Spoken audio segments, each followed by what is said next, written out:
নমস্কার, আমি cooking blog page থেকে সকলকে আমন্ত্রণ জানাচ্ছি। আজকের রেসিপি দেশি পুঁটি মাছ রান্নার রেসিপিটি সম্পূর্ণ দেখার অনুরোধ রইল। চলুন দেরি না করে রেসিপিটি শুরু করা যাক। চুলা অন করে একটি কড়াই বসিয়ে দিয়েছি, তেলে দিয়ে দিয়েছি কুচানো পেঁয়াজ, দিয়ে দিয়েছি পেঁয়াজ বাটা, সাথে অল্প পরিমাণে রসুন বাটা,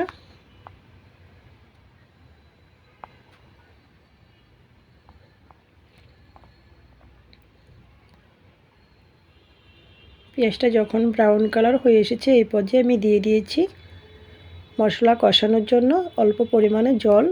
মশলায় দিয়েছি পরিমাণ মতো হলুদ গুঁড়া, স্বাদ মতো লঙ্কার গুঁড়া, অল্প পরিমাণে ধনিয়ার গুঁড়া। কেউ চাইলে সব মশলা দিয়ে মাছটা হাতে মেখেও রান্নাটা করে নিতে পারেন।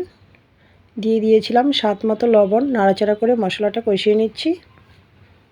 স্বাদ মতো কাঁচা লঙ্কা দিয়েছি।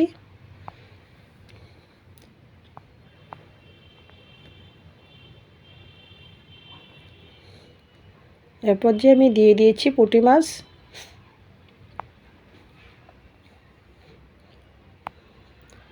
নাড়াচাড়া করে মাছটা মশলার সাথে কষিয়ে নেব।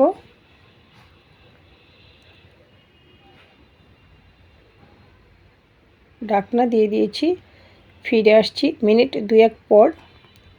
ঢাকনা নামিয়ে নিয়েছি।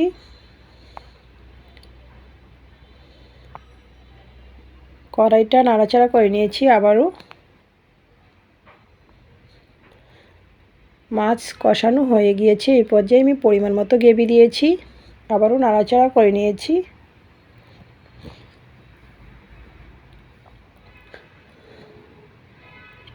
চুলার আঁচ মিডিয়াম টু লো রেখে ঢাকনা দিয়ে রান্নাটা করে নেব। ফিরে আসছি কয়েক মিনিট পর। ঢাকনা নামিয়ে দিয়ে দিচ্ছি উপর থেকে কুচানো ধনিয়া পাতা। আবারও নাড়াচাড়া করে নিয়েছি।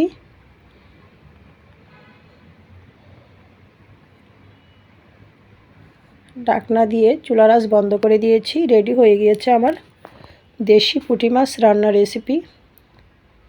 রেসিপিটি ভালো লাগলে আমার ফেসবুক পেজটা ফলো, ইউটিউব চ্যানেলটা সাবস্ক্রাইব করুন, সাথেই থাকুন। সকলকে ধন্যবাদ।